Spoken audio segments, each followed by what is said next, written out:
Hello friends, ഇന്ന് നമ്മൾ discuss ചെയ്യുന്നത് IBO06 ഫസ്റ്റ് യൂണിറ്റായ ഇൻ്റർനാഷണൽ മോണിറ്ററി സിസ്റ്റത്തിലെ ഇമ്പോർട്ടൻ്റ് പാർട്ടായ ഇൻ്റർനാഷണൽ മോണിറ്ററി സിസ്റ്റം എന്ന ടോപ്പിക്കാണ്.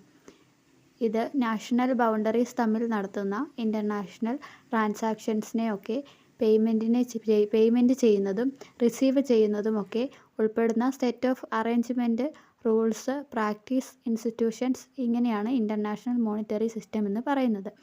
ഇതിൽ ഇൻ്റർനാഷണൽ സിസ്റ്റത്തിന് ഇൻ്റർനാഷണൽ മണി സപ്ലൈ ആയിട്ടല്ല ബന്ധമുള്ളത്. എന്നാൽ ഇൻഡിവിജ്വൽ കൺട്രീസിൻ്റെ 100 അതിലധികമോ കറൻസീസ് തമ്മിലുള്ള റിലേഷൻസും പിന്നെ balance of payment, patent, relationship എങ്ങനെയാണ് അഡ്ജസ്റ്റ് ചെയ്യുന്നത്, സെറ്റിൽ ചെയ്യുന്നത് എന്നുള്ള കാര്യങ്ങളെയൊക്കെയാണ് റിലേറ്റ് ചെയ്തിരിക്കുന്നത്.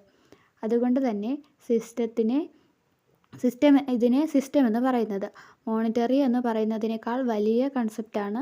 കാരണം സിസ്റ്റം ട്രേഡ് റിലേഷൻഷിപ്പിനോട് ഫിസിക്കൽ അല്ലെങ്കിൽ മറ്റ് നാഷണൽ പോളിസീസുമായിട്ട് ബന്ധപ്പെട്ടിരിക്കുന്നു. ഇതിനെയാണ് ഇൻ്റർനാഷണൽ മോണിറ്ററി സിസ്റ്റം എന്ന് പറയുന്നത്.